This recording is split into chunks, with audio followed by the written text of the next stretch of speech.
আসসালামু আলাইকুম। আশা করি যে যেখানে আছেন ভালো আছেন। আলহামদুলিল্লাহ আমরা ভালো আছি।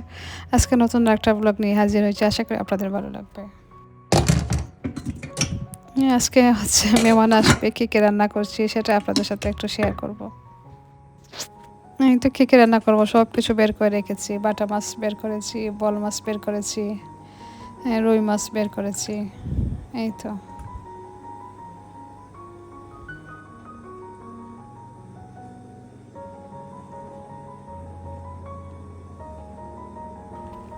এখানে চিকেনও ২ টা চিকেন আছে, ২ টা চিকেন আনবো বা এখানে আরও একটা চিকেন মাখিয়ে রেখেছি কারণ রাতের বেলায় আমার হাসব্যান্ডে ভাত খায়নি, ওনার জন্য রেডি করে রাখবো।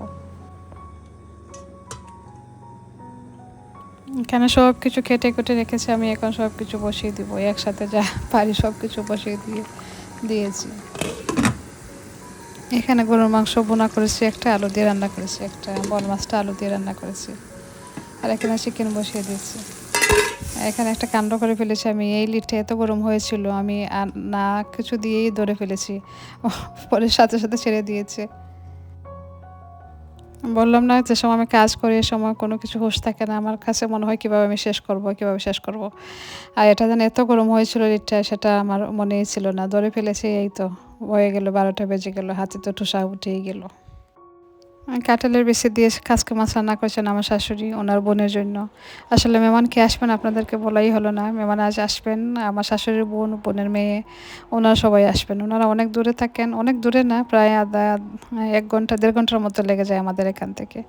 তা ওনারা আসবে তাই উনি চাচ্ছেন ওনার বোনের জন্য একটা রান্না করতেন, তাই কেসকিটাই রান্না করেছেন। কারণ কেসকিটা তো ওনার পছন্দ, তাই উনি কেসকিটাই রান্না করেছেন।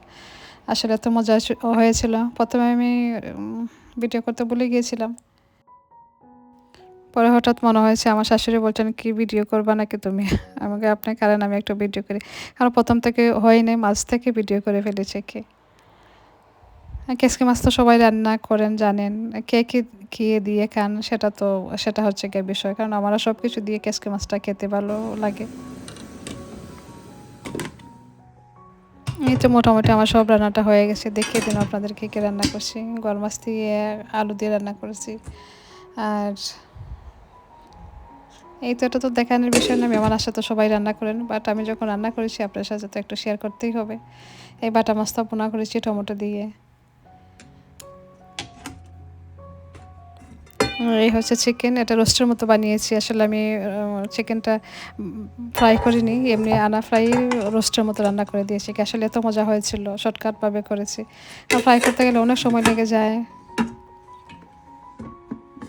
পোলাওটা করেছি আমি চিকেন দিয়ে, বিরিয়ানি বানিয়েছি তাই আর রোস্টটা আর ফ্রাই করলাম না কি। আর এখানে কি আলু দিয়ে রান্না করেছি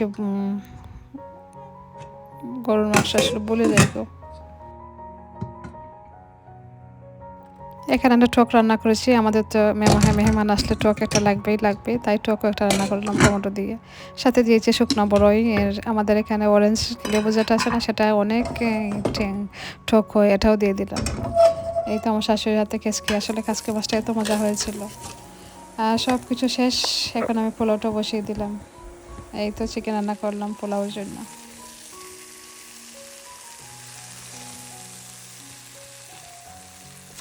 আসলে সবকিছু রান্না আমি আগের দিন রান্নাটা করে রেখেছি, কারণ যেদিন মেহমান আসবে সেদিন রান্নাটা করতে আমার ভালো লাগে না। কারণ গরুর গোশত গোছানি লাগে, নিজেও একটু রেডি হতে হয়, তাই আর এদিন রান্নাটা করতে ভালো লাগে না। আর শুধু পোলাওটা করলাম। আর এখানে দেখেন অনেক আম আনা হয়েছে। এটা আসলে বাংলাদেশে আমই মনে হয়, এত মজা ছিল আমটা। অনেকগুলো আম আনা হয়েছে, ওনাদের সাথে দিবে কিছু আর ওনাদেরকে খাওয়াবে কিছু, তাই। আর ২ টা কাঁঠাল আনা হয়েছে। আসলে এই কাঁঠালটা মনে হয় ইন্ডিয়ান, মনে হয় আমার কাছে লাগে ইন্ডিয়ান হয়। বাংলাদেশি কাঁঠাল আসলে মজা। আর আমার কাছে তো কাঁঠালটা ভালো লাগে, যেহেতু একটু শক্ত হয় না, সেটা কিছু খেতে ভালো লাগে। আর এই কাঁঠালটা এত নরম ছিল, আমি তো এমনিতেই খাই না। আর দেখতে ভালো লাগছে না, এত নরম ছিল। সব কিছু শেষ করে এখন আমি একটা ফ্রুট ডেজার্ট বানিয়ে নিচ্ছি। আমি ফ্রুটের ডেজার্টটা আপনাদের সাথে একটু শেয়ার করবো, কারণ শর্টকাট তাই শেয়ার করে ফেললাম। আমি এখানে বেশি কোনো ফ্রুট দিইনি, কারণ বেশি কোনো কিছু ছিল না। এটা ছিল আমার হাতের কাছে, তাই এটা দিয়েই বানিয়ে নিচ্ছি। খোলা ছিল, আপেল ছিল, আঙ্গুর ছিল। আমি চাইছিলাম কয়েকটা কি ডালিম বানাবো, বাট টাইম ছিল না, ভাবছি এটা দিয়েই কাজটা সেরে নিই। আরও একটা জিনিস বানিয়েছি, সেটা হচ্ছে রসমলাই। রসমলাই রেসিপিটা আপনাদের সাথে পরে শেয়ার করব, কারণ সব কিছু একসাথে শেয়ার করলে ভিডিওটা অনেক লম্বা হয়ে যাবে, তাই সেটা আর শেয়ার করতে গেলাম না, এটাই শেয়ার করে নিচ্ছি। আসলে এক হাতে তো অনেক কিছু বানাতে হয়, ভাবছিলাম আরও অনেক কিছু বানাবো, বাট হয়ে ওঠে না তো। বাট যেটা পারছি সেটাই বানিয়ে নিচ্ছি। আসলে এত মজা হয়েছিল ফ্রুটটা। সবাই খেয়েছেন, আলহামদুলিল্লাহ ভালোই বলেছেন, খারাপ বলেনি। আসলে আপেলটা ভালো লাগে না, আমার কাছে কলাটাই এটার মধ্যে ভালো লাগে খেতে। এখানে আমি যেটার মধ্যে মিল্কটা দিয়েছি, এই লিকুইড মিল্কটা আমি একটু জাল দিয়ে দিয়েছি। সাথে দিয়েছি 2 চামচ কাস্টার্ড পাউডার ছিল, এটা দিয়েছি। চিনি দিয়েছি 1/2 কাপ, বেশি চিনি দিইনি কারণ ক্রিমটা দিব, তো ক্রিমটার মধ্যে তো একটু মিঠা থাকে, তাই মিঠাটা একটু কমিয়ে দিয়েছি। আসলে মিঠা জাতীয় সব বানাতে ভালো লাগে, সবাই পছন্দ করেন, কারণ মিঠাটা আমার একটু কম পছন্দ। আমি বানাই, বাট আমি খেতে আমার ভালো লাগে না, আমার বানাতে ভালো লাগে, সেটাই হচ্ছে বড় বিষয়। আমার শাশুড়ি বলবেন, তুমি এত কষ্ট করে বানাও, একটু খেয়ে দেখো। আমি বলি না, আপনারা খান, সবাই খেলে আমি খেয়ে যাবে, আমার খাওয়া হয়ে যাবে। এই তো এটা তো বানিয়ে আমি এখন ক্লিন পেপার দিয়ে গুছিয়ে রেখে দেবো ফ্রিজের মধ্যে। আচ্ছা, সব কিছু আমি রাতের বেলা গুছিয়ে রেখেছি, ফ্রুটটা কেটে নিয়েছি। আর ফ্রুটের মধ্যে সামান্য একটু লেবু রস দিয়েছিলাম, মাশাআল্লাহ ফ্রুটটা কোনো কিছু হয়নি, ভালো হয়েছিল। এই টেবিলটা আমি গুছিয়ে রেখেছি, এখন সবাই এসে যাবে, তাই সব কিছু খাবারের টেবিলে এনেছি। আমার বড়রাও এসেছে, আসলে বড় ননদটা আমার আসতে পারেনি, ওনার শরীরটা একটু খারাপ, পরে আসবে। মেহমানও এসেছেন, এখানে আপা বসে আছেন, যে মেহমান এসেছেন আপা বলেছেন আমার একটা ভিডিও করে দাও, একটা পিকচার তুলে দাও।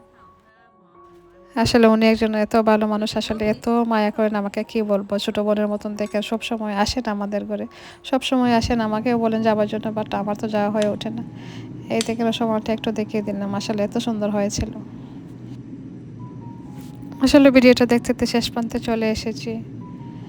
আজকে ভিডিওটা কেমন হয়েছে জানাতে বলবেন না। আগামী ভিডিও দেখার আমন্ত্রণ জানিয়ে আজকের মতো বিদায় নিচ্ছি। আল্লাহ হাফিজ, আসসালামু আলাইকুম। সবাই ভালো থাকবেন, সুস্থ থাকবেন, আমাদের জন্য দোয়া করবেন।